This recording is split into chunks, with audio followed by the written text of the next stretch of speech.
에스겔 45장 18절부터 46장 24절까지의 말씀을 가지고 나는 모범적 예배자인가? 나는 모범적 예배자인가? 라는 제목으로 하나님의 말씀을 나누도록 하겠습니다. 에스겔 45장을 보면 이제 그 성소 안에서, 그러니까 성전 안에서의 여러 가지 기구들 측량한 다음에 특별히 거기서 그 통치자, 지도자의 역할을 강조하면서 말씀을 합니다. 이제 그 지도자들이 백성들에게 공명정대한 정책을 펴야 될 것을 말씀하면서 특별히 이 지도자가 어떤 역할을 해야 된다고 어제 본문이 마무리되었느냐, 17절을 보면 이렇게 나와 있습니다. 45장 17절. 군주, 이렇게 나와요. 군주, 낫이라고 하는데 이거는 꼭 왕을 말하는 건 아닙니다. 왕도 될 수 있고 어떤 정치적인 지도자들을 보통 말하죠. 군주의 본분은, 여러분, 군주의 본분은 백성들을 잘 통치하는 것인데, 우리가 이제 일반적으로 이렇게 알 수 있잖아요. 근데 여기서 굉장히 독특한 정의를 합니다. 군주의 본분은 번제와 소제와 전제를, 그러니까 이제 제사죠, 명절과 초하루와 안식일과 이스라엘 족속의 모든 정한 명절에 갖추는 것이니, 이게 이 군주, 정치인의 그 아주 중요한 역할이 무엇이냐면 제사를 그들의 그 절기라든지 예배하기로 정해진 그 날에 잘 드릴 수 있도록 이 여러 가지 제물들을 잘 갖추어 준비하는 것이다. 그래서 일단 말하는데 17절 보면 이스라엘 족속을 속죄하기 위하여 이 속죄제와 소제와 번제와 감사 제물을 갖출지니라, 이런 말씀을 하십니다. 그러니까 오늘 본문은 이 17절에 대한 구체적인 해석입니다. 그래서 18절부터 쭉 보시면 여러 절기가 나와요. 이스라엘 백성들이 이제 일반적으로 이 연중 절기가 있고 또 주중 절기가 있고 그러잖아요. 이제 먼저 나오는 게 여러분 18절부터 쭉 보면 이제 첫째 달이 나오죠. 그리고 이제 그 맨 마지막 절 25절을 보면 일곱째 달이 나온단 말입니다. 첫째 달 쭉 여기서 보이는 거는 이제 6월절이에요. 한마디로 말하면 6월절 전까지 첫째, 둘째 주는 어떻게 이제 준비를 해야 되느냐, 이게 나와 있고, 또 6월절 때는 어떻게 해야 되느냐, 21절부터는 그걸 말씀하죠. 첫째 달 19날에는 6월절을 7일 동안 명절로 지키며 쭉 나온단 말입니다. 그래서 왕은 무엇을 준비해라, 22절 나오죠. 그날에 왕은 쭉쭉쭉쭉쭉 여러 가지 이런 제물을 준비해라. 25절에 나온 일곱째 달 7월 15째 날 15일부터, 여기는 이제 우리가 초막절이라고 하는 절기를 말합니다. 여러분, 우리나라에도 명절이 크게 뭐가 있습니까? 정월, 초하루, 우리가 구정이라고 하죠. 그 다음에 우리가 추석 크게 지키지 않습니까? 이스라엘도 어떻게 보면 비슷한 거예요. 1년에 두 개가 아주 큰 절기인데 6월절 그리고 이제 초막절이 되는 거죠. 물론 여기는 하나가 좀 빠지기는 했어요. 오순절 77절, 이 절기가 좀 빠지기는 했는데 3대 절기인데, 일단 오늘 본문에서는 두 절기를 매우 크게 강조해서 말씀을 합니다. 자, 46장에 가면 또 마찬가지가 나오는 거예요. 안식일 초하루가 1절에 이제 나오게 되죠. 이때도 군주가 모범이 되는 거예요. 그래서 이제 2절부터 보면 군주는 현관을 통하여 들어와서 문 곁에 서고 제사장 그를 위해 번제와 감사제를 드리고 문 통로에서 예배한 후에 밖으로 나오고 그 문은 저녁까지 닫지 말며, 그러면 그 땅 백성도 안식일과 초하루에 또 이 문 입구에서 여호와께 예배한다. 그러니까 군주가 모범이 되는 거예요. 딱. 여러분, 그렇지 않습니까? 요즘에도 우리나라 대통령이 어느 행사에 갔다 안 갔다 이런 게 중요한데, 이제 지도자라 하는 사람이 예배자의 자리를 늘 지키는 거예요. 이게 백성에 굉장히 큰 영향력을 끼치는 거죠. 4절 안식일에도 그렇다. 이제 뭐 계속해서 안식일 규례가 나오고 6절은 이제 초하루죠. 초하루. 첫째 날에 늘 이제 이런 예배를 드려야 되는데 그때도 군주가 올 때 8절부터 보세요. 군주가 올 때 이 문 현관을 통하여 들어오고 나갈 때도 그리할지니라. 그래서 항상 군주는 모범적인 그런 예배자가 되는 거예요. 자, 이제 9절부터 10절까지는 좀 독특한 말씀인데, 자, 보세요. 이렇게 나와요. 그러나 모든 정한 절기에, 여러분, 정한 절기에 성전이 붐볐겠죠. 백성도 많았고, 그러니까 초하루 안식일은 뭐 매주니까, 매달이니까, 이제 뭐 그래도 많았겠지만, 절기는 또 특별한 날이잖아요. 그러니까 이스라엘 백성들은 절기 때 굉장히 성소에 많이 모였거든요. 그때 이들은 어떻게 해야 되냐면, 질서 있게 일방통행했습니다. 이게 굉장히 재밌는 말씀입니다. 자, 북문으로 들어서 경배하는 자는 남문으로 나가고 남문으로 들어오는 자는 북문으로 나갈지라 들어온 문으로 도로 나가지 말고 그 몸이 앞으로 향한 대로 나갈지며, 이게 들어왔으면 그쪽으로 쭉 나가야지 왔다가 턴하고 그래서 복잡하게 하지 마라 이 말이죠. 자, 10절 군주가 무리 가운데 있어서 그들이 들어올 때 들어오고 그들이 나갈 때 나갈지니. 그러니까 왕도 그렇게 가는 거예요. 들어올 때 같이 들어오고 나갈 때 같이 나가고 이런 말씀이 나옵니다. 자, 또 군주는 이런 그 정해진 절기라든지 초하루 안식일 날 또 이렇게 예배드리고 질서 있게 예배하고 이런 것뿐만 아니라 자발적인 예배에 대한 말씀이 11절 12절에 나오는데요. 명절과 성회 때에 그 소재는 수상하지 한 마리의 밀가루 한 에바에 이렇게 쭉쭉쭉쭉 힘대로 하는데 12절 만일 군주가 자원하여 번제를 준비하거나 혹은 자원하여 감사제를 준비하여 드릴 때는 그를 위하여 동쪽을 향한 문을 열고 그가 번제와 감사제를 안식일에 드린 같이 드리고 밖으로 나갈지며 나간 후에 문을 닫을지니라. 그러니까 뭐 정해진 것만 하기 싫어서 억지로 하는 게 아니라 군주가 또 이렇게 기쁨으로 감사의 제목을 생각해서 하나님을 사랑함으로 이렇게 자원하여 번제를 드리는 그런 예들을 또 여기 제시하고 있죠. 이게 참 그 귀한 그런 부분입니다. 13절부터는 이제 매일매일 우리가 이제 상번제라고 하는데 아침마다 1년되고 흠없는 어린 양 한 마리를 번제로 갖추어 여호와께 드린다. 그래서 아침마다 상번제, 항상 드리는 번제의 제사를 또 말씀을 하죠. 그리고 이제 16절부터 18절까지는 이제 좀 예배하고는 어떻게 상관없어 보이는데 이제 군주의 재산에 대한 부분이거든요.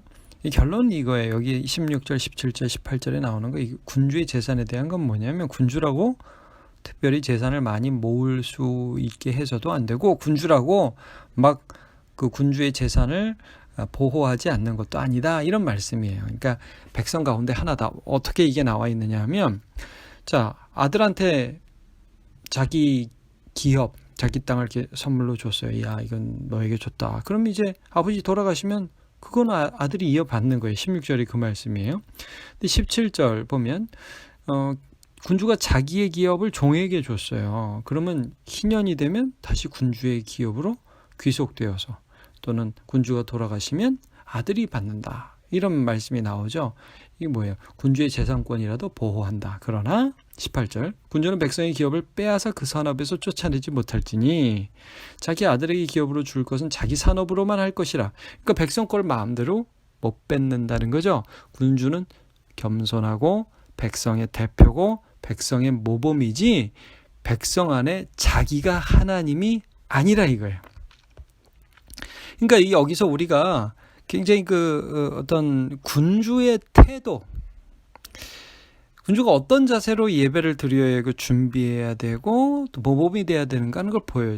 자발적으로 예배해야 되고 백성들 앞에서 모범이 되어야 하고 또 모든 사람에 앞서서 먼저 예배하는 자가 되어야 한다는 거죠. 그런 지도자가 있을 때에 나라 전체가 하나님을 굉장히 소중히 여기며 경건하게 여길 수 있다는 것이죠. 이제 19절부터의 말씀은 성전 부엌에 대한 말씀인데, 이 부분은 이제 그 19절, 20절 여기 보면 이 부엌이 먼저 나오는 게 거룩한 방에 있는 부엌이 먼저 나와요. 그러니까 제사 제물을 드리면 여러분 이겁니다. 제사 제물을 드려서 그 하나님께 드려진 바 된 거 제사장만 먹을 수 있었거든요.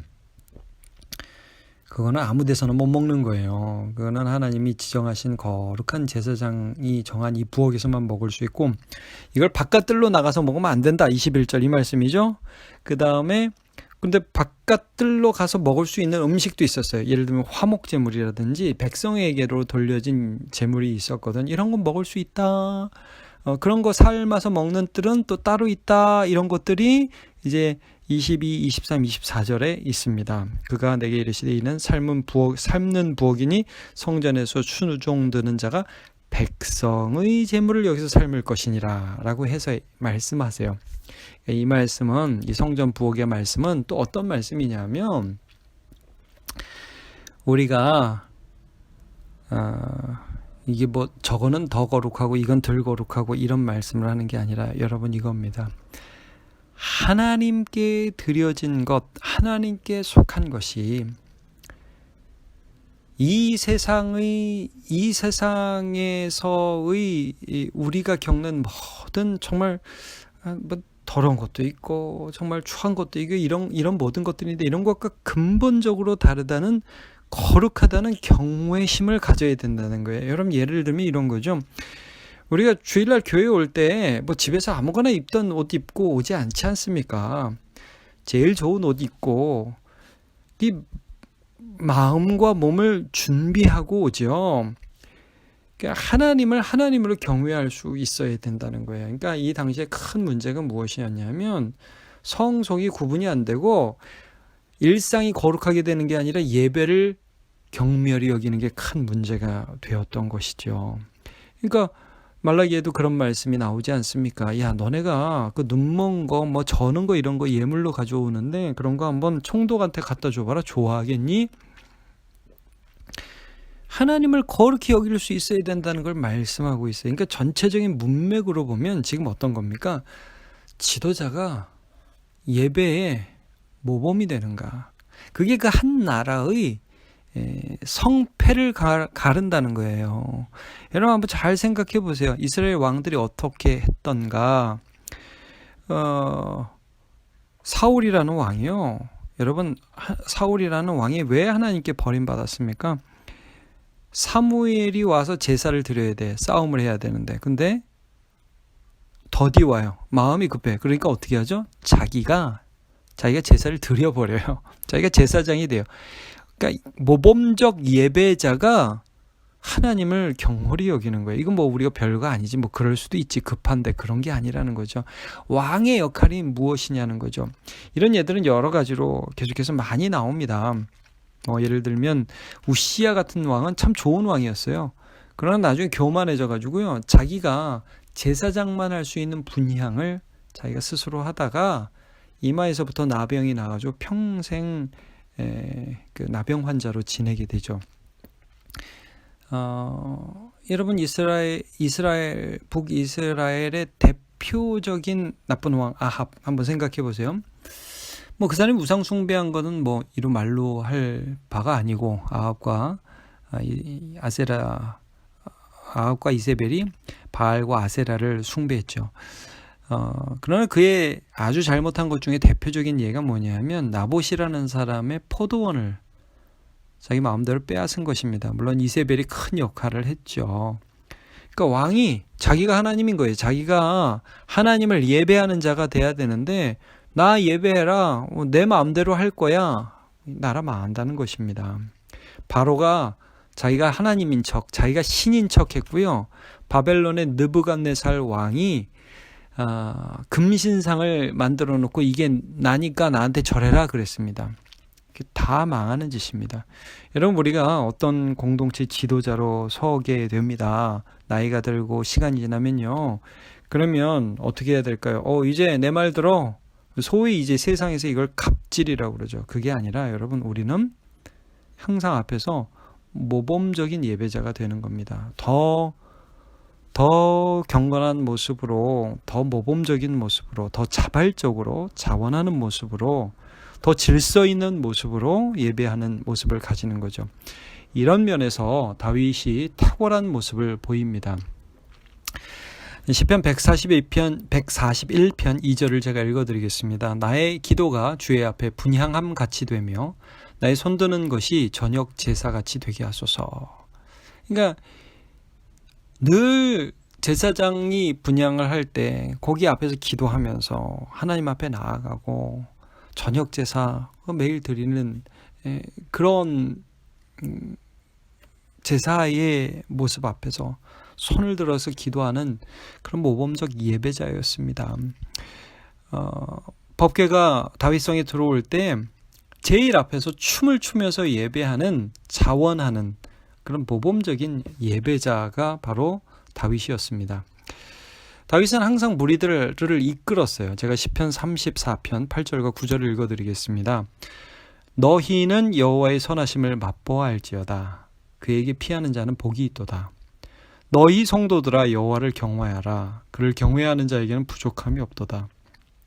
그러니까 이걸 알았어요. 나는 정치인, 전쟁하는 사람, 그래서 백성들을 그냥 내 앞에서 다 무릎 꿇리는 사람, 이게 내가 아니라 하나님의 은혜를 먼저 받아서 맨 앞에 서서 자발적으로 자원하면서 예배하는 예배 모범자가 자신의 역할이라는 것을 잘 알았고 그것을 실천했던 사람이 다윗이었습니다.